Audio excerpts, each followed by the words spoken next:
in Ponchatoula, but we have had some reports of small hail elsewhere, all below severe limits, so not severe thunderstorms, but certainly some heavy downpours, a lot of lightning. You can probably hear it if you're not underneath one of those showers. If anything, it does help to cool us off as high temperatures soared into the low, some mid-90s. We are starting to see most of our rainfall come to an end on the North Shore. Not done yet, but at least settling down. A few thunderstorms just to the south of Hammond. Most of our activity north of the lake and in Mississippi is all focused in Tangi right now. Now in the metro area, we've got some decent thunderstorms. Again, what looks very intense, not quite to the limits of it being a severe thunderstorm.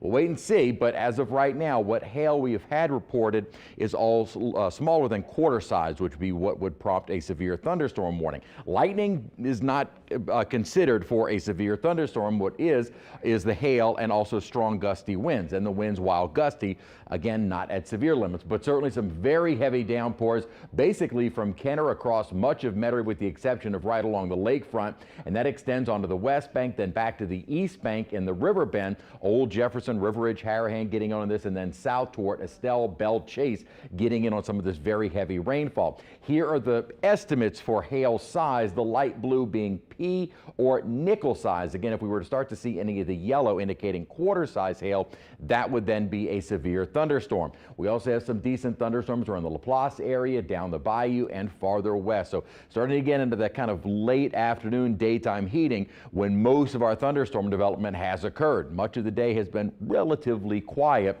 with these thunderstorms really only popping up in the last hour or so. We were still able to get up to 94 degrees, so it's almost as though the thunderstorms are too little too late. High temperatures are still able to get into the low mid-90s. Not quite to record territory, but we are running above our normal high of 89. You can see the thunderstorm activity off to the west, and that activity is bringing in heavy rainfall and a lot of lightning, so just use caution if you are going to be on the roadways. 82 degrees right now at Kenner, starting to see those temperatures come down with the rainfall nearby.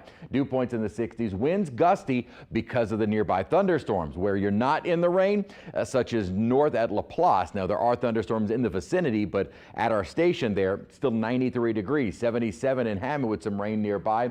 Had the rainfall at Raceland, so at least if anything else, it does help to start knocking those temperatures and humidity high enough to fuel the showers and storms. Most of our activity around the region has been driven by daytime heating. There really are no disturbances. Tomorrow we might have the added advantage of a little weak front moving in.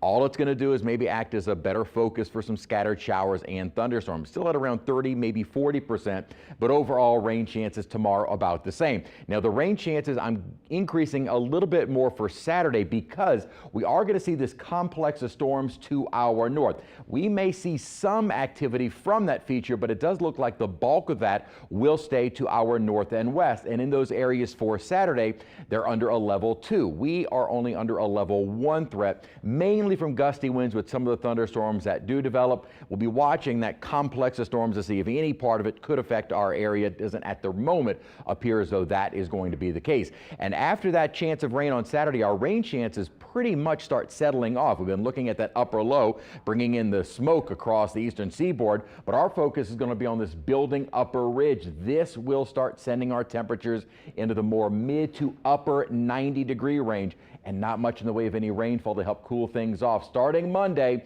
we are going to be getting close to the records until about Wednesday. Thursday, we look to see a better chance for some showers, plus the record is 100 degrees next Thursday. I think that one is going to be safe. So we stay with our daily rain chances until about Saturday. Starting Sunday with the upper ridge building in, not going to see much in the way of rainfall, and then I keep rain out of the forecast through about Monday to Wednesday. Highs mid, some upper 90s. Then we'll start to see our rain chances returning toward the end of next week.